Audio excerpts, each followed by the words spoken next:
Hello everyone, कैसे हैं आप सब। नेशनलिज्म इन इंडिया के थर्ड पार्ट में आपका स्वागत है।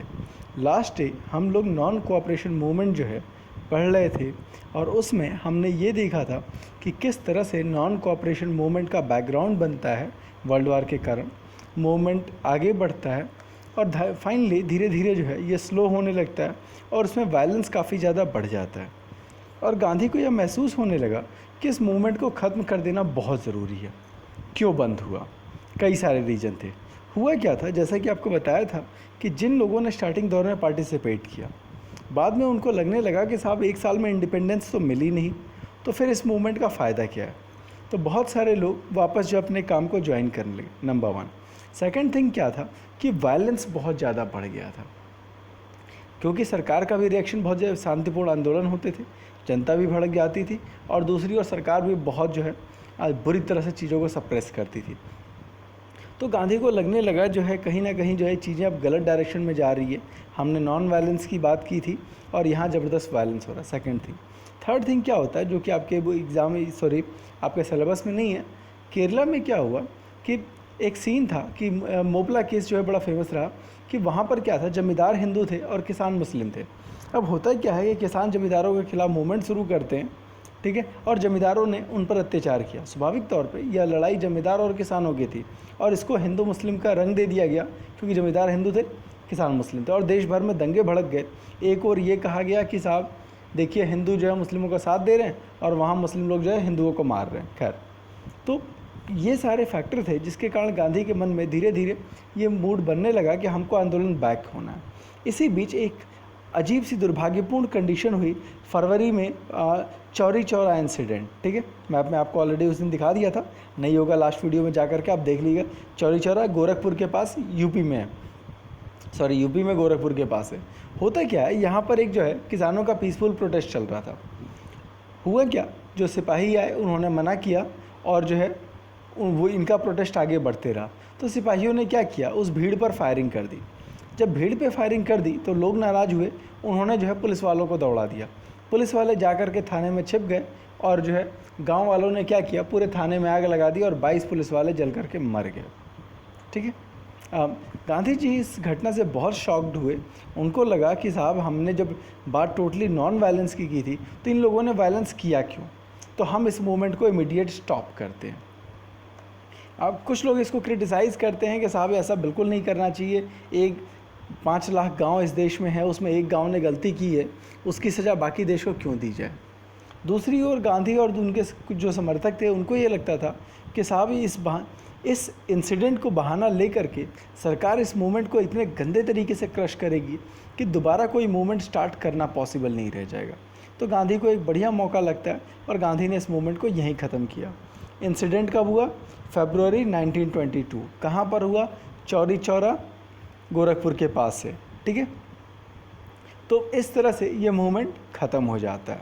ठीक, अगेन यह मूवमेंट जो है फेल होता है, लेकिन काफ़ी बड़ी संख्या में जो कॉमन पब्लिक की भागीदारी इसमें देखी जाती है। अब रीज़न यहाँ पर फिर वही सारी बातें हैं कि जगह जगह पे वायलेंस होना शुरू हो गया था। जो लीडर्स थे वो थक चुके थे, उनको लग रहा था कि लंबे समय से तक चल चुका है लेकिन कोई फ़ायदा हो नहीं रहा। कई सारे लीडर्स थे वो इलेक्शन में पार्टिसिपेट करना चाहते थे। ठीक है, साइमन कमीशन कहानी बाद में आएंगे। था क्या कि 1919 में ही गवर्नमेंट ऑफ इंडिया एक्ट जो है पास होता है। ठीक है, सरकार ने लोगों को सेटिस्फाई करने के लिए एक कानून बनाया था, गवर्नमेंट ऑफ इंडिया एक्ट। ये एक तरह का मिनी कॉन्स्टिट्यूशन ही था। याद रखिए, देश का जो कॉन्स्टिट्यूशन बनने के पहले जो है 3 जो है मिनी कॉन्स्टिट्यूशन बने। ठीक है, गवर्नमेंट ऑफ इंडिया एक्ट 1909, ठीक है, 1909, फिर जो है 1919 और 19 जो है 35। तो यहाँ बात जो हो रही है 1919 की हो रही है। तो ब्रिटिश गवर्नमेंट ने भारत के लिए एक मिनी कॉन्स्टिट्यूशन लॉन्च किया था, गवर्नमेंट ऑफ इंडिया एक्ट, जिसके तहत जो इंडियन लोगों को कुछ मिनिस्टर बनाने की बात थी और कहा गया था कि आप जो है गवर्नमेंट को कुछ सजेशन दे सकते हो। डिसीजन मेकिंग पावर नहीं दी, लेकिन कुछ हद तक सजेस्टिव राइट्स दिए, प्रोविंसेस को कुछ पावर दिए कि आप कुछ काम कर सकते हो। तो स्टार्टिंग दौर में क्योंकि नॉन कोऑपरेशन मूवमेंट था, तो गांधी ने साफ साफ कहा था कि कोई भी इस जो है इलेक्शन में पार्टिसिपेट नहीं करेगा, जो कि पहले आपको ऑलरेडी बताया जा चुका है। अब होता क्या है कि कांग्रेस के लोग ही जो है, कुछ लोग कह रहे हैं कि साहब बाकी सारा कुछ तो चल नहीं रहा, तो हम लोग को इलेक्शन लड़ने का अलाउ किया जाए।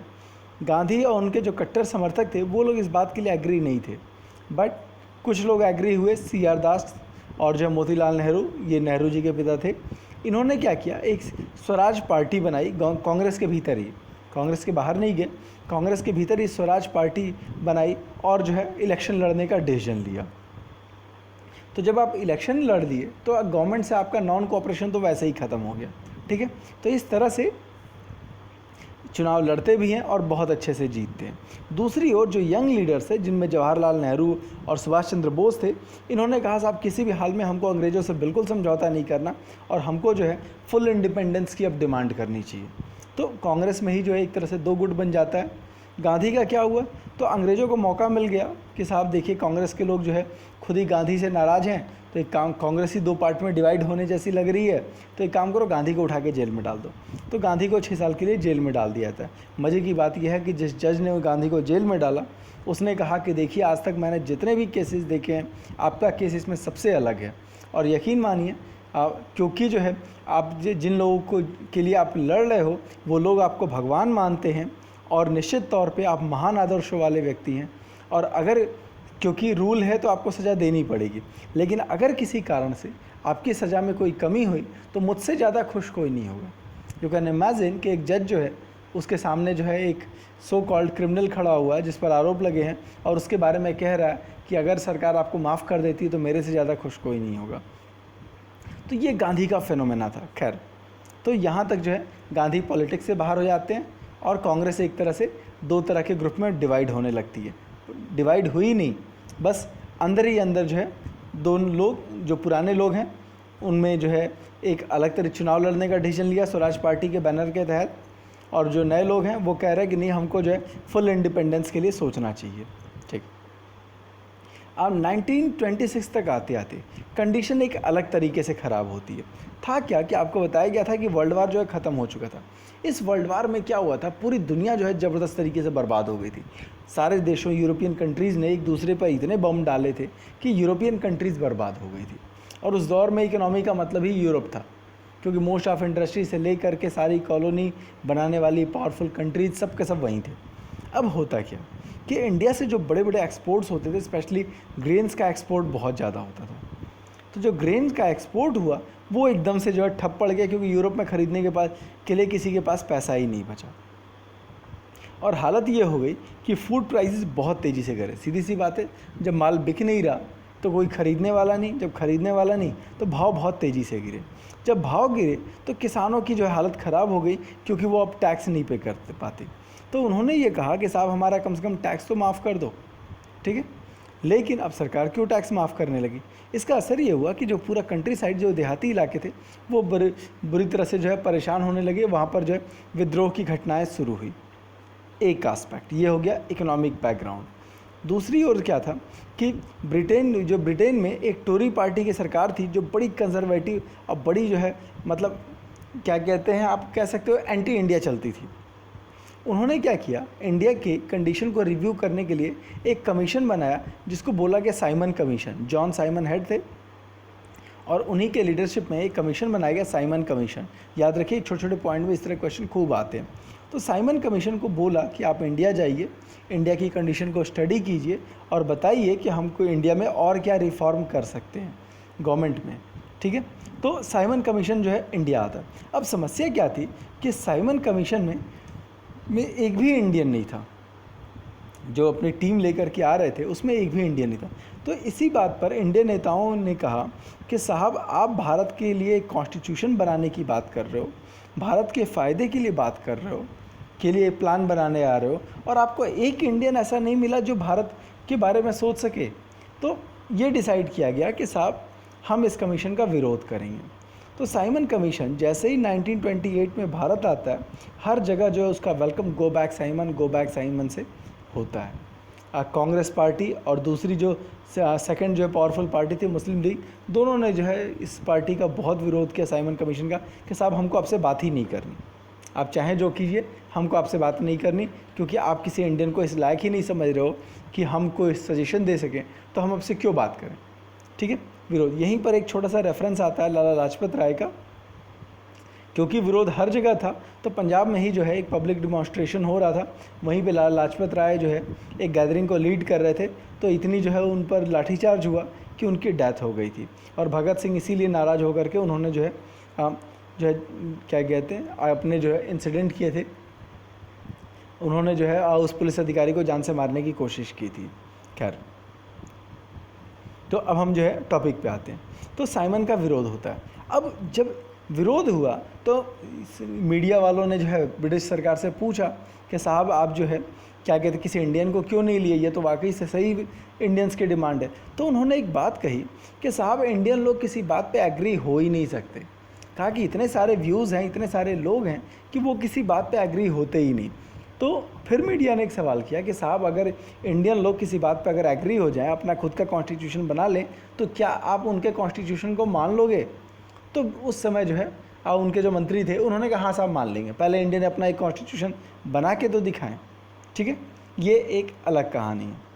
ठीक है, अब होता क्या, अक्टूबर 1929 में जो इंडिया के वायसराय इरविन थे, उन्होंने एक अनाउंस किया। उन्होंने कहा कि भारत को हम एक डोमिनियन स्टेटस देने जा रहे हैं, लेकिन कब देंगे ये श्योर नहीं है, लेकिन भारत को हम एक डोमिनियन स्टेटस देने जा रहे हैं। डोमिनियन स्टेटस का मतलब क्या है? डोमिनियन स्टेटस का मतलब ये है कि सरकार जो है वो इंडियंस की होगी, इंडियन लोग ही चुनाव लड़ेंगे, वही जीतेंगे, अपने एडमिनिस्ट्रेशन खुद से चलाएंगे, लेकिन झंडा ब्रिटेन का होगा, नाम ब्रिटेन का कंट्रोल का होगा। जैसे आज भी जो ऑस्ट्रेलिया कनाडा में जाओगे तो वो लोग ब्रिटेन के राजा या रानी को ही अपना राजा रानी मानते हैं, लेकिन सारा एडमिनिस्ट्रेशन उनका इंडिपेंडेंट तरीके से काम करता है। तो उसने ये वादा किया, और क्योंकि साइमन कमीशन एक तरह से फेल हो चुका था, तो उन्होंने कहा कि हम जो है एक राउंड के टेबल कॉन्फ्रेंस ऑर्गेनाइज़ करते हैं, जिसमें हर पार्टी के लोगों को बुलाया जाएगा कि मिलजुल करके हम डिसाइड करेंगे कि इंडिया के लिए क्या कुछ किया जा सकता है। ठीक है, तो फाइनली ये इरविन का प्रपोज़ल था, और जो है कहा कि चलिए ठीक है, हम एक मीटिंग करते हैं, मीटिंग करके जो है डिसाइड करेंगे इंडिया के लिए क्या कुछ अच्छा होगा। लेकिन कांग्रेस जो है इससे सेटिस्फाइड नहीं थी, कुछ और भी टर्म्स एंड क्लॉजेस चल रहे थे, तो इसके कारण जो है उन्होंने डिसाइड किया कि साहब कांग्रेस को बिल्कुल लेके नहीं आना। अच्छा, बैकग्राउंड में कुछ और चीज़ें चल रही है।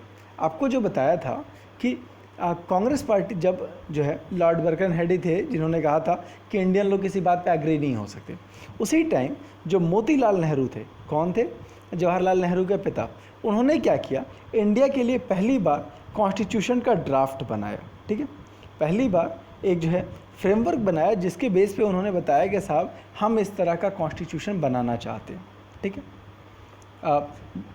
और ये प्रपोज़ल उन्होंने ब्रिटिश गवर्नमेंट के सामने रखा कि देखिए साहब हमारा पूरा सारे भारतीय लोग इस प्रपोज़ल पे एग्री हैं, आप इस पर कानून बनाइए।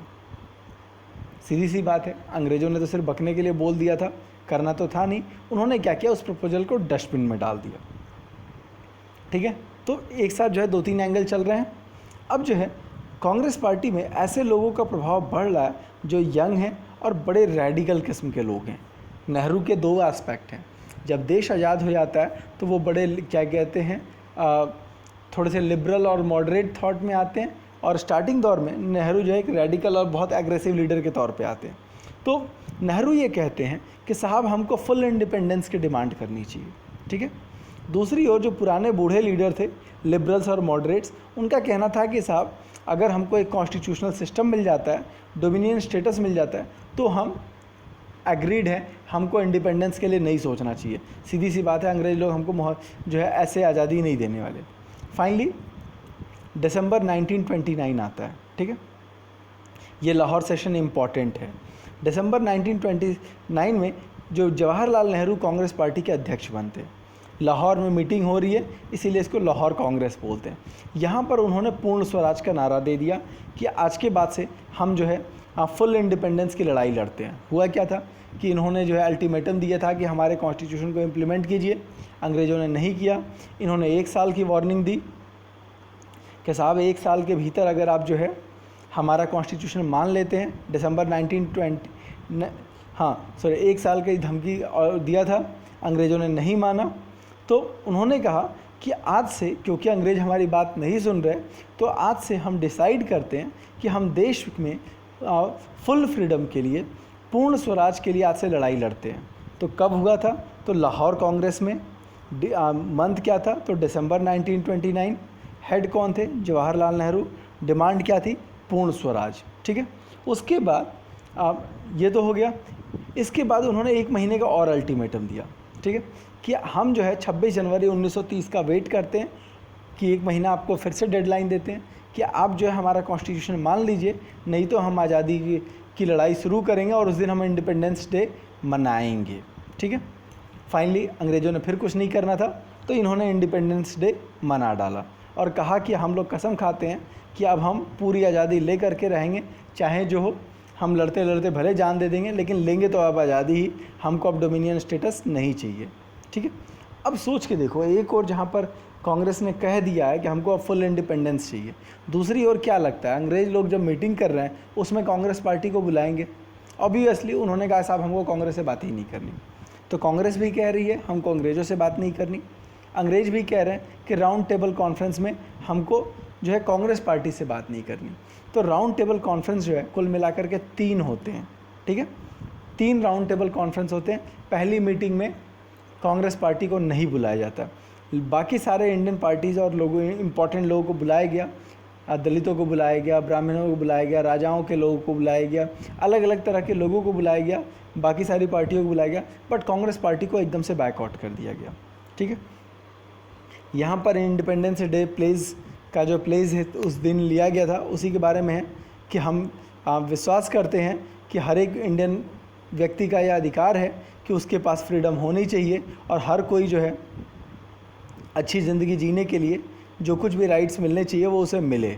ठीक है, आज हर एक को ग्रो करने के लिए फुल अपॉर्चुनिटी होनी चाहिए। कोई भी गवर्नमेंट हमको जो है इस तरह के राइट से डिप्राइव नहीं कर सकती। मीन्स हमको जो है, अगर कोई सरकार जो है हम पर ऑप्रेस करती है, हम पर तानाशाही पूर्ण तरीके से हमारे अधिकारों को छीनती है, तो लोगों का यह हक है कि वो ऐसी सरकार को उखाड़ फेंके। भारत में जो ब्रिटिश गवर्नमेंट है उसने हमें अपने सारे अधिकारों से वंचित कर दिया है, हमको फ्रीडम लेने नहीं दिया है।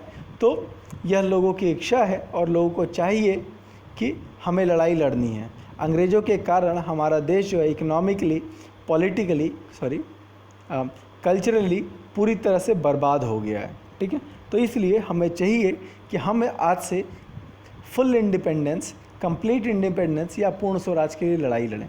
तो ये नेहरू के स्टेटमेंट है जो कि 1930 में दिया था। उनका कहना ये था कि अंग्रेज़ों ने हमारे देश को बर्बाद कर दिया है और इस बर्बादी से बचने का एकमात्र तरीका है कि साहब हम जो है आज़ादी के लिए लड़ाई शुरू करें। ठीक है, तो फाइनली इन्होंने अल्टीमेटम दे दिया, लेकिन सीधी सी बात है कि 26 जनवरी को हम झंडा फहराएंगे, और झंडा फहरा भी दिया कि साहब हम आज से देश की आज़ादी की लड़ाई लड़ना शुरू करते हैं। अब झंडा फहरा लेने से तो देश आज़ाद हो नहीं जाता, तो अब कुछ हो नहीं रहा, तो अब करें क्या? अब जो है गांधी ने फिर सोचना शुरू किया कि साहब अब क्या किया जाए। 31 जनवरी को, 26 जनवरी के 5 दिन बाद उन्होंने फिर वायसराय इरविन को एक लेटर लिखा और 11 डिमांड भेजी कि साहब ये हमारी जो है डिमांड फुलफ़िल कीजिए, नहीं तो हम मूवमेंट स्टार्ट करने जा रहे हैं।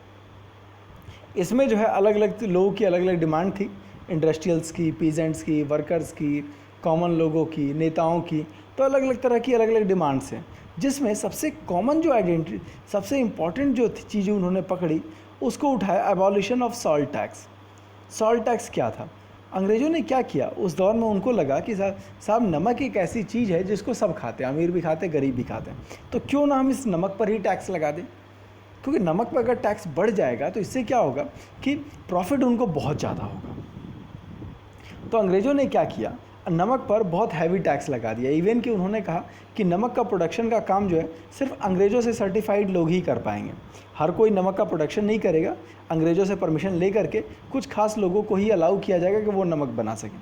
इससे क्या हुआ, नमक की कॉस्ट प्राइस बहुत बढ़ गई।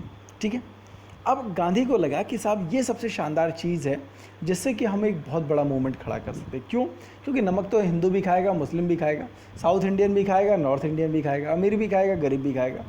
तो उन्होंने क्या किया, कहा कि साहब यह हमारा जो है most essential item of food है। आप चीनी के बिना रह लोगे, नमक के बिना नहीं रह सकते, क्योंकि सब्जी ही नहीं पकेगी। मिठाई तो आप कभी कभी खाओगे ना, तो उन्होंने कहा कि नमक पर जो टैक्स है यह जो है गवर्नमेंट का सबसे मोस्ट ऑपरेसिव फॉर्म है, सबसे गंदा तरीका है जो है लोगों को लूटने का।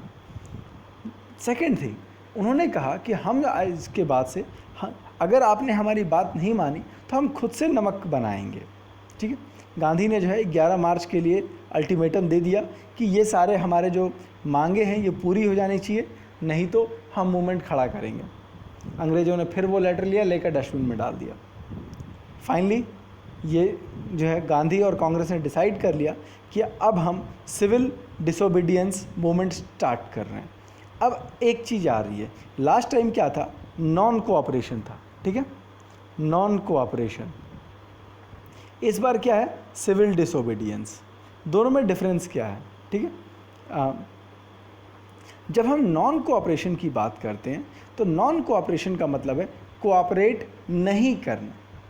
मीन्स वहाँ पर रूल तोड़ने की बात नहीं हो रही, वहाँ सिर्फ और सिर्फ इतना कहा जा रहा है कि हम अंग्रेज़ों से कोई कांटेक्ट नहीं रखेंगे, हम ना आपसे हेल्प लेने जाएंगे ना आपको हेल्प करने जाएंगे। ठीक है, दैट इज़ नॉन कोऑपरेशन। जहाँ सिविल डिसोबीडियंस का मतलब है कि डिसओबे। ठीक है, हम आपको डिसओबे करेंगे, आप जो कहोगे हम वो बात नहीं मानेंगे। मीन्स आपके जो रूल्स हैं हम उन रूल्स को तोड़ेंगे, लेकिन सिविल वे में, सिविलाइज तरीके से। मीन्स हम कोई वायलेंस नहीं करेंगे, हम कोई दंगा फसाद नहीं करेंगे, लेकिन आप जो कहोगे वो सारे रूल्स को हम तोड़ने जा रहे हैं। ठीक है, तो ये जो है बेसिक डिफरेंस है। अगेन दोनों ही केस में नॉन वायलेंस की बात थी, यहाँ वहाँ पर भी नॉन वायलेंस था, यहाँ पर भी कहा कि हम वायलेंस नहीं करेंगे लेकिन आपके रूल्स को नहीं फॉलो करेंगे। जो लॉर्ड इरविन था वो एकदम पगलाया हुआ था, भन्नाया हुआ था पहले ही, उसने कहा कि भाड़ में जाओ, हमें आपसे कोई समझौता नहीं करना। फाइनली महात्मा गांधी ने क्या किया, उनको नमक वाला मूवमेंट बहुत अच्छा लगा था, उन्होंने जो है अपने 78 जो है वॉलंटियर्स को लिया और उनको ले करके 240 मील जो है पैदल चले और जो है मतलब अहमदाबाद से वो साबरमती कि नदी और समंदर जहाँ मिलती है वहाँ पर पहुँचते हैं। सॉरी, साबरमती आश्रम था, गड़बड़ कर दिया मैंने। दांडी जो है समंदर किनारे का एक इलाका है, वहाँ पहुँचते हैं और वहाँ आकर के नमक बनाते हैं। अच्छा, नमक ही क्यों?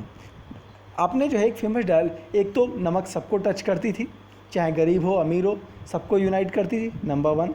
दूसरा क्या है, जैसे ही नमक की डिमांड आएगी तो उनके साथ मास खड़ा होगा कि जो है मोस्ट ऑफ जो कॉमन पब्लिक है वो उनके साथ आ जाएगी इस मूवमेंट में पार्टिसिपेट करने के लिए। Second thing.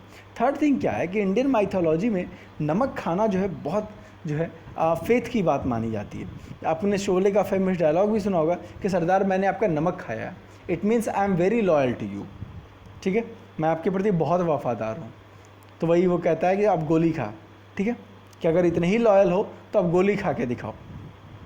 तो गांधी ने कहा कि जब हम ये नमक कानून तोड़ रहे हैं, इट मीन्स कि अब हम ब्रिटिश सरकार का नमक नहीं खाएंगे। इट मीन्स कि अब जो है ब्रिटिश सरकार हमसे लॉयल्टी की उम्मीद न रखे, अब हम आपके प्रति लॉयल नहीं रहे हैं।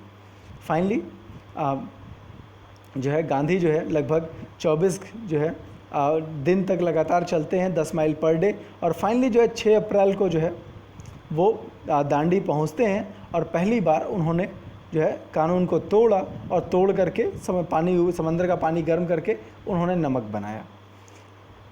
अंग्रेज़ों ने इस पूरे मूवमेंट को इग्नोर किया स्टार्टिंग में। उनका कहना है, उन्होंने देखा था कि जब लास्ट टाइम जो है नॉन कोऑपरेशन मूवमेंट को दबाने की कोशिश की थी तो हुआ क्या था, जनता का गुस्सा और भड़क गया था। ठीक है, और इसका असर ये हुआ था कि गांधी को बहुत ज़्यादा जो है पॉपुलैरिटी मिल गई थी।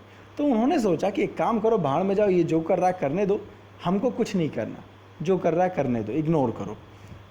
देखो यही पर जो है गांधीयन फिलॉसफी की जो है मतलब ज़बरदस्त उसकी शक्ति दिखती है कि अगर जो है आप हमारे अगेंस्ट एक्शन लेते हो तो आप बड़े अत्याचारी हो। देखिए हम लोग तो शांतिपूर्ण तरीके से अपना मूवमेंट कर रहे थे, आपने लाठी चार्ज कर दिया, गोली भी चला दी। और अगर आपने कोई एक्शन नहीं लिया तो देखिए साहब, अंग्रेज़ हमसे डर गए, हम जीत गए। तो कहीं ना कहीं जो है अंग्रेज़ हमेशा जो है, गांधी ने अंग्रेज़ों को बड़ा ज़बरदस्त तरीके से फंसा के रख दिया था। एक्शन लो तो गड़बड़, नहीं एक्शन लो तो गड़बड़। फाइनली नमक मूवमेंट बहुत सक्सेसफुल रहा और देश भर में जो है अंग्रेज़ों के रूल तोड़ने की शुरुआत हो गई। ठीक है, आगे चलते हैं। यहाँ पर अगेन वही बताया हुआ है कि किस तरह से जो दोनों में डिफरेंस क्या है। तो नॉन कोऑपरेशन में ये कहा गया था कोऑपरेट नहीं करना, और यहाँ पर कहा गया है कि अब आप रूल तोड़ोगे। तो लोगों ने क्या किया, हर जगह जो है नमक बनाना शुरू कर दिया। जहाँ कहीं भी जो है गवर्नमेंट की सॉल्ट फैक्ट्री थी वहाँ पर जाकर धरना प्रदर्शन किया, नमक उठाने की कोशिश की। एडिशनली फिर वही पुरानी चीज़ें, फॉरेन क्लॉथ्स का बायकॉट करना शुरू हुआ, लिकर शॉप की पिकेटिंग शुरू हो गई। एक और नई चीज़ शुरू हुई कि पीजेंट्स ने साफ साफ कह दिया कि हम जो है टैक्स नहीं देंगे। दो तरह की थी, एक तो टैक्स देते थे जितना प्रोडक्शन हुआ, और एक चौकीदारी टैक्स देते थे कि आपके गांव में आपकी फसलों की सुरक्षा कर रहे हैं तो इसके लिए टैक्स देना। इन्होंने साफ साफ कह दिया कि साहब हम टैक्स नहीं देंगे। जो विलेज के ऑफिसर थे उन्होंने रिज़ाइन कर दिया। कई जगहों पर फॉरेस्ट लॉ तोड़े गए क्योंकि सरकार ने साफ साफ कह दिया था कि कोई भी आदमी जो है जंगल में नहीं जाएगा और अपने जानवरों को नहीं चराएगा। तो लोग जो है धड़ल्ले से जंगल में घुसने लगे जानवरों को लेकर के। अब क्योंकि लोगों को लगने लगा कि देखिए साहब अंग्रेज़ तो कुछ बिगाड़ ही नहीं पा रहे हैं, इट मीन्स कि जो है गांधी राज आ गया है और अंग्रेज़ अब उनका कुछ नहीं बिगाड़ सकते। अब धीरे धीरे जो है देश भर में जो है सभी जो है सरकार के सरकारी कानून तोड़ना शुरू कर दिए। तब जो है इरविन जागा, उसको लगा यार ये तो मैंने बड़ी गलती कर दी कि हमको तो इमीडिएट एक्शन लेना पड़ेगा, नहीं तो ये तो पूरे जो है सिस्टम को ही हिला के रख देंगे। उसके बाद जो है कॉलोनियल गवर्नमेंट जागती है और बहुत तेज़ी से लोगों को अरेस्ट करना शुरू करती है। अब जैसे ही अरेस्ट करना शुरू हुआ लोग फिर वायलेंट हो गए और कई जगहों पे जो है ज़बरदस्त मारकाट मचने लगी। एक नेता थे खान अब्दुल गफ्फार खान, बहुत बड़े नेता रहे हैं, महात्मा गांधी के फॉलोअर थे। पाकिस्तान में बलूचिस्तान का इलाका है, सबसे बड़ा स्टेट है पाकिस्तान का, वहाँ पे लीडर थे। उनको जो है अप्रैल 1930 में उठा करके जेल में डाल दिया। जैसे ही उनको जेल में डाला पेशावर शहर में ज़बरदस्त दंगे फसाद शुरू हो गए। हालत ये हो गई कि जो है फ़ौज बुलानी पड़ी और पुलिस फायरिंग में बहुत सारे लोग मारे गए। एक महीने बाद गांधी को भी जेल में डाल दिया गया। जो वर्कर्स थे उन्होंने जो है स्ट्राइक करने की कोशिश की, पुलिस ने रोका और फाइनली जो है पुलिस कई उन्होंने क्या किया, जो police post, municipal corporation, law court, railway station, हर जगह जो है आग लगानी शुरू कर दी। और कुल मिलाकर के पूरा देश जो है बहुत ज़्यादा डिस्टर्ब हालत में आ जाता है। सरकार जो है एकदम से जो है गुस्से में आ गई और उन्होंने ब्रूटल रिप्रेशन शुरू किया। जो मिल रहा है सबको पकड़ करके मारो, लाठीचार्ज करो, सबको उठा के जेल में डालो। हालत ये हो गई कि 1 लाख लोगों को जो है जेल में डाल दिया गया। और जो लोग मरे थे या फिर जिनको नुकसान पहुंचा उसमें बहुत सारी औरतें थी और छोटे बच्चे भी थे। फाइनली सिचुएशन जो है बहुत ज़्यादा क्रिटिकल होती गई। अंग्रेज़ों को भी लग गया कि साहब हालात को संभालना मुश्किल है। हुआ ये, फिर 5 मार्च 1931 को गांधी और इरविन के बीच एक समझौता होता है, that is called Gandhi Irwin pact. अंग्रेज़ों की ओर से वायसराय इरविन, कांग्रेस पार्टी की ओर से गांधी, दोनों के बीच एक समझौता होता है। और इस समझौते में ये कहा गया कि ठीक है गांधी अपना मूवमेंट बंद करेंगे, दूसरा कांग्रेस पार्टी को जो है सेकंड राउंड टेबल कॉन्फ्रेंस में बुलाया जाएगा। याद रखिए फर्स्ट राउंड टेबल कॉन्फ्रेंस में नहीं बुलाया गया था, सेकंड जो है राउंड टेबल कॉन्फ्रेंस में बुलाया जाएगा और गांधी जा कर के अपनी बात कहेंगे। ठीक है, फाइनली गांधी वहाँ जाते हैं मीटिंग में। अगेन बात वही होती कि इनको इंडिपेंडेंस चाहिए थी और अंग्रेज़ लोग वो देने को तैयार नहीं थे। फाइनली जो है ये मीटिंग ब्रेक हो जाती है, कहा जाता है भाड़ में जाओ, फिर आपसे बात नहीं करनी। अच्छा, एक और मज़ेदार बात थी कि गांधी वहाँ जाते हैं तो बहुत मिनिमम कपड़े पहन के जाते हैं। स्टेशन से उतरते हैं, आपने जो है क्लास 9 के में एक फिगर भी है गांधी के ड्रेसिंग क्लॉथिंग के चैप्टर में कि गांधी जब वहाँ ट्रेन से उतरते हैं तो वहाँ पर क्या होता है कि सारे लोग उनके लिए गाड़ी लेकर के आए। गांधी का साहब हम पैदल चलेंगे, और कपड़े भी मिनिमम पहन के रखे थे। तो लोगों ने कहा साहब कि आप राजा से मिलने जा रहे हैं, कम से कम कपड़े तो ठीक ठाक पहन लेते। कहा साहब मेरे हिस्से के कपड़े तो उसने पहन के रखे हैं, राजा ने पहन के रखे हैं। इट मीन्स कि हमारे देश की जनता आज इसलिए गरीब है क्योंकि इसको लूट लूट करके आपके देश के राजा लोग बहुत अमीर हुए हैं। तो गांधी हर सिंबल को बड़े शानदार तरीके से यूज़ करते थे जिसका एक लंबा जो है मैसेज है। खैर काफ़ी नेगोशिएशन को करने की कोशिश होती है, but again second round table conference भी फेल हो जाती है। वापस आते हैं, वापस आने के बाद उन्होंने जो है फिर से कोशिश की सिविल डिसोबीडियंस मूवमेंट स्टार्ट करने की, लेकिन अंग्रेज़ों ने इतना दबा दिया था, लोगों को इतने बुरी तरह से एक्शन लेना शुरू किया था कि फाइनली जो है सेकेंड टाइम वाला जो मूवमेंट था वो भी जो है ज़्यादा दिन चलता नहीं है और फाइनली 1934 में ये बंद हो जाता है। 1932 या 3 में रीस्टार्ट होता है और 34 में फिर से बंद हो जाता है। ठीक है, how participants saw the movement, जो लोग थे जो इसमें पार्टिसिपेट कर रहे थे या कॉमन पब्लिक थी, वो इस मूवमेंट को कैसे देख रही थी। यहाँ पर जो है एक छोटा सा रेफरेंस आता है भगत सिंह का, भगत सिंह और आज़ाद और दूसरे लोगों का। इसी टाइम कई सारे लोग जो है जो गांधी से एकदम से नाराज़ थे, उन्होंने कहा साहब ये अंग्रेज़ लोग जो है ये प्यार मोहब्बत से जाने वाले हैं नहीं, इनके लिए जो है इनको बम के धमाकों से डरा करके भगाने की ज़रूरत है। तो 1928 में एक ऑर्गेनाइजेशन बनती है, हिंदुस्तान सोशलिस्ट रिपब्लिकन आर्मी, ठीक है, दिल्ली में थी, और इसको बनाने वाले थे भगत सिंह, जतिन दास, अजय घोष। इसी समय और भी बहुत सारे नाम हैं, बड़े रेप्टेड नाम रहे, चंद्रशेखर आज़ाद रहे हैं, बटुकेश्वर दत्त रहे हैं, और भी बहुत सारे लोग थे। इन लोगों का कहना यह था कि साहब अंग्रेज़ लोग प्यार मोहब्बत से जाएंगे नहीं, तो इनको जो है बम से डरा करके ही भगाया जा सकता है। अप्रैल 1929 भगत सिंह और बटुकेश्वर दत्त उन्होंने लेजिस्लेटिव असेंबली में बम फेंका, और ये जानबूझ करके फेंका और खुद ही जो है ऐसी जगहों पे फेंका जहाँ पर जो है किसी को जो है किसी की डेथ ना हो, और आराम से इन्होंने खुद को जेल में जो है समर्पित कर दिया। उन्होंने कहा कि अगर हम चोरी छिपे जो है कोई काम करते हैं तो सरकार हमको टेररिस्ट बना देती है, तो बेहतर है कि हमको लोगों के बीच में जाना चाहिए। तो उन्होंने क्या किया, जानबूझ करके जेल में गए और कोर्ट में जा करके अपने स्टेटमेंट्स देना शुरू किया कि हम जो है किस तरह का देश बनाना चाहते हैं, हमारा देश कैसा होगा, हम क्या चाहते हैं, हमारे देश की आज़ादी क्यों ज़रूरी है। इस पर बड़े लंबे लंबे स्पीचेज जो है उन्होंने जेल में दिए, जेल में कह रहा कोर्ट में दिए, जिसको मीडिया नोट करती थी। और हालत ये हो गई थी कि 23 साल की उम्र में भगत सिंह जो है एक सुपरस्टार हो गए थे, और काफ़ी हद तक जो है वो गांधी के पैरेलल जो है पहुंचने लगे थे। फाइनली अंग्रेज़ों को लगा ये आदमी ज़्यादा खतरनाक है, तो इस आदमी को किसी भी हाल में फांसी देना बहुत ज़रूरी है। और फाइनली जो है 23 मार्च 29 या 31 है, उस दिन जो है भगत सिंह को जो है फांसी दे दी जाती है। तो भगत सिंह अपने आप में एक सुपर हीरो रहे हैं। खैर, how participants saw the movement, जो पार्टिसिपेंट्स थे उन्होंने इस मूवमेंट को कैसे देखा।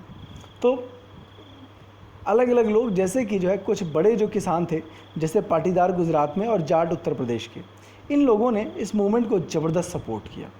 क्यों? क्योंकि ये लोग जो है एक्सपोर्ट के लिए क्रॉप उगाते थे, ठीक है। जब एक्सपोर्ट के लिए उगाते थे तो इसके कारण इनको बहुत प्रॉफिट होता था। दूसरी ओर 1930 में जब एक्सपोर्ट एकदम से रुक गया, दुनिया भर में रिसेशन आ गया था, माल बिक नहीं रहा था, तो एक्सपोर्ट ख़त्म हो गया। एक्सपोर्ट ख़त्म हो गया, इनका माल ही नहीं बिक रहा। दूसरी ओर सरकार जो है वो कह रही साहब हमको टैक्स तो पूरे चाहिए। तो इससे जो है ये किसान बहुत नाराज़ थे। तो इन्होंने खुल करके जो है इस मूवमेंट को साथ दिया, कहा कि ठीक है हम इस मूवमेंट को सपोर्ट करते हैं। बट जो है इनके लिए जो है स्वराज, जो कांग्रेस पार्टी तो स्वराज की बात कर रही है, लेकिन इनके लिए स्वराज का मतलब है कि हमको जो है ज़्यादा टैक्स देना न पड़े, एक ऐसा सिस्टम हो जिसमें हमारा टैक्स कम से कम हो। लेकिन जब कांग्रेस पार्टी ने अपना मूवमेंट वापस ले लिया 1931 में, गांधी इरविन पैक्ट हुआ, लेकिन उसमें टैक्स को लेके कोई समझौता हुआ नहीं था। इससे जो किसान बहुत नाराज़ हुए, और दोबारा जब जो है इस मूवमेंट को स्टार्ट किया गया तो उन्होंने कहा भाड़ में जाओ, हमको जो है तुम्हारे मूवमेंट के साथ नहीं आना है। जो गरीब लोग थे, गरीब किसान थे, वो इस मूवमेंट में क्यों आए? स्पेशली वो मोस्ट ऑफ जो छोटे किसान थे, वो बेसिकली बड़े बड़े ज़मींदारों के अंदर एज ए लेबर काम करते थे। वो लोग करते क्या थे, ज़मींदारों से ज़मीन रेंट पे लेते थे और उस पर खेती करते थे। तो जब जो है डिप्रेशन आया, हर जगह डिमांड से ख़त्म हो गई, तो उनके लिए बहुत मुश्किल हो गया कि वो रेंट दे पाएँ। सीधी सी बात है, जब माल ही नहीं बिक रहा तो फिर जो है हम रेंट कहाँ से देंगे। तो इसी टाइम सोशलिस्ट लोगों का प्रभाव बढ़ता है, सोशलिस्ट और कम्युनिस्ट लीडर का, जिन्होंने ये कहना शुरू किया कि साहब जो भी किसान भी जो खेती कर रहा है, ये ज़मीन उसकी होनी चाहिए, ना कि बड़े बड़े लैंडलॉर्डों की। तो ये लोग कांग्रेस से ये चाहते थे कि आप जो है हमारा सपोर्ट कीजिए कि जो वर्कर खेत पे काम कर रहा है उसको ज़मीन मिलनी चाहिए। कांग्रेस इस बात के लिए रेडी नहीं थी। उसको लग रहा था कि अगर जो है अब हमने जो है इन वर्कर्स को सपोर्ट करना शुरू कर दिया तो इसका असर ये होगा कि जो बड़े बड़े ज़मींदार हैं, जो पावरफुल लोग हैं, वो हमारा सपोर्ट नहीं करेंगे। और कांग्रेस को एक नेशनल मूवमेंट चलाने के लिए काफ़ी पैसे और बड़े लोगों के सपोर्ट की ज़रूरत थी। तो कांग्रेस जो है बिल्कुल भी इस बात के लिए रेडी नहीं थी कि जो है नो रेंट मूवमेंट चलाया जाए।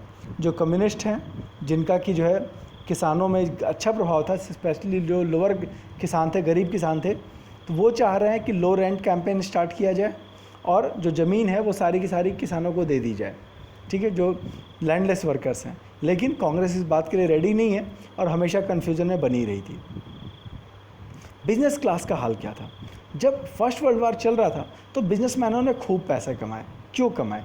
था क्या कि जर्मनी ने इंग्लैंड से इंडिया की सप्लाई बंद कर दी थी, ठीक है। तो इधर कोई सामान आ नहीं रहा, दूसरा युद्ध के कारण जो है डिमांड बहुत बढ़ गई थी।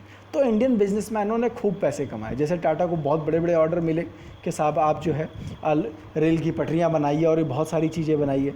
ऐसे ही जो कपड़े बेचने वाले थे या दूसरे इंडियन बिजनेसमैन थे, उनको बहुत प्रॉफिट हुआ था फर्स्ट वर्ल्ड वॉर में। लेकिन जैसे जैसे रिसेशन 1924 के बाद से जब यूरोप से माल आना शुरू हो गया, तो उन्होंने क्या किया, जो इंडियन जो बिजनेसमैन थे उनको जो बेनिफिट्स दिए थे, जो टैक्स बेनिफिट्स और दूसरी चीज़ें दी थी, वो सारी बंद कर दी। फिर से टैक्स बहुत ज़्यादा इम्पोज कर दिए और एक्सपोर्ट इंडियन लोगों का एकदम से बंद हो गया। इस बात से बिजनेसमैन बहुत नाराज़ थे और जो है उन्होंने क्या किया, एक ऑर्गेनाइजेशन बनाई, इंडियन इंडस्ट्रियल कॉमर्स ऑर्गेनाइजेशन 1920 में, और एक और फेमस ऑर्गेनाइजेशन फिक की, federation of Indian chambers of commerce and industries 1927 में। दो बड़े जो है बिजनेसमैन थे, पुरुषोत्तम दास ठाकुरदास और घनश्याम दास बिड़ला फैमिली जो है इन्हीं की से निकली हुई है। तो इन लोगों ने ये ऑर्गेनाइजेशन बनाई और इन्होंने सिविल डिसोबीडियंस मूवमेंट को सपोर्ट किया। उन्होंने कहा कि चूँकि अंग्रेज़ लोग तो हमारी बात सुन नहीं रहे, तो इन्होंने जो है इस मूवमेंट को बहुत सारा फंड दिया कि आप ये मूवमेंट चलाइए और जो है हम बिजनेसमैनों के लिए कुछ जो है बेनिफिट्स को अरेंज कराइए, ठीक है। तो उनके इन बिजनेसमैनों के लिए स्वराज का मतलब ऐसा ये था कि जो अंग्रेजी सरकार जो ब्रिटिश बिजनेस को सपोर्ट कर रही है, वो जो है इंडियन बिजनेस को सपोर्ट करे, इंडियन बिजनेसमैनों को सपोर्ट करे। बट जब राउंड टेबल कॉन्फ्रेंस फेल हो जाता है और देश भर में दंगे फसाद बढ़ने लग जाते हैं, आपको ये पता था कि अंग्रेज़ लोगों की ओर से भी जो है जो मूवमेंट था उन पर लाठीचार्ज हो रहा है और जो कॉमन लोग थे वो भी लूटपाट मचा रहे हैं, तो सबसे बड़ा नुकसान बिजनेसमैन को होता है। क्यों? उसकी फैक्ट्री में जो है बंदी होगी, उसके मशीनों में तोड़फोड़ होगी, उसकी गाड़ियों में आग लगाई जाएगी। तो धीरे धीरे जो है इन लोगों ने भी अपना मूवमेंट से हाथ खींच लिया। वर्कर्स की क्या कंडीशन थी? तो कई जगहों पर जो है वर्कर्स ने इनके मूवमेंट में पार्टिसिपेट नहीं किया। क्यों पार्टिसिपेट नहीं किया? वर्कर्स ये चाहते थे कि कांग्रेस पार्टी खुल्लम हमको सपोर्ट करे, दूसरी ओर कांग्रेस पार्टी को बड़े बड़े बिजनेसमैन सपोर्ट कर रहे थे। तो अब ये बड़ा कॉन्ट्राडिक्टरी था। इन्होंने कहा कि साहब हम वर्कर्स के सबसे बड़े दुश्मन ये बिजनेसमैन हैं, और कांग्रेस पार्टी अगर इन बिजनेसमैनों का हेल्प ले रही है तो हमारा क्या हमारे रहने का मतलब क्या है? तो मज़दूर लोगों ने भी इस मूवमेंट को बहुत ज़्यादा साथ नहीं दिया। फिर भी कुछ मूवमेंट जो है, जैसे कि फॉरेन गुड्स का बैकआउट, कुछ जो है लो वेजेज को लेकर के, जो है लो सैलरी को लेकर के, पुअर वर्किंग कंडीशन को लेकर के गांधीयन प्रोग्राम को कुछ वर्कर्स ज्वाइन किए। कई जगहों पर रेलवे वर्कर्स ने स्ट्राइक किया 1930 में, फिर डॉकयार्ड वर्कर्स ने जो है स्ट्राइक किया 1932 में। इसी तरह से 1930 में छोटा नागपुर के टिन माइन वर्कर्स थे, उन्होंने गांधी टोपी जो है पहन करके रैली स्टार्ट की। बट कांग्रेस पार्टी जो है इनको सपोर्ट करने को रेडी नहीं थी, क्योंकि उनको लगता था कि अगर इनको सपोर्ट करने लगेंगे तो कहीं ना कहीं जो बड़े बिजनेसमैन हैं वो हमको सपोर्ट नहीं करेंगे और हमारे लिए मुश्किल हो जाएगी, क्योंकि कोई भी मूवमेंट तब चलेगा जब अच्छे से चलता है जब उनके पास पैसा होता है। एक अच्छी बात हुई इस मूवमेंट में कि जो विमेंस का पार्टिसिपेशन बहुत ज़्यादा होता है। पहली बार जो महिलाएं बहुत बड़े पैमाने पे सड़क पे निकलती हैं, अच्छे भले बड़े बड़े पैसे वाले घरानों से भी जो है औरतें निकली। आप देखोगे यहाँ पर जो छोटे छोटे बच्चे भी हैं, कई औरतें ऐसी थी जो अपने साथ जो है गोद में बच्चा लेकर के जो है मूवमेंट में पार्टिसिपेट की। बहुत बड़ी संख्या में औरतें जेल में गई। तो इस तरह से जो है विमेंस का पार्टिसिपेशन भी जो है बहुत बड़े पैमाने पर रहा, जो इस मूवमेंट का बहुत बड़ा अचीवमेंट है। बड़े बड़े किसानों फैमिली से जो कभी घर से नहीं निकली थी, गांधी के कॉल पे वो सड़कों पे उतरी और जो है कंधे से कंधा मिला करके इस मूवमेंट को पार्टिसिपेट किया। हालांकि खुद गांधी भी जो है ये मानते थे कि महिलाओं को घर पे रहना चाहिए, घर का काम करना चाहिए। कांग्रेस पार्टी बहुत इंटरेस्टेड नहीं थी विमेंस को ले जाने के लिए, बट फिर भी उन्होंने जो है विमेंस को पार्टिसिपेशन एक्सेप्ट किया। फ़िलहाल के लिए इस वीडियो को यहीं वाइंड अप करते हैं। पसंद आया होगा तो लाइक सब्सक्राइब शेयर ज़रूर कीजिएगा। कोई कन्फ्यूज़न हो तो जो है कमेंट बॉक्स में पूछ लीजिएगा। धन्यवाद। आपका दिन शुभ हो।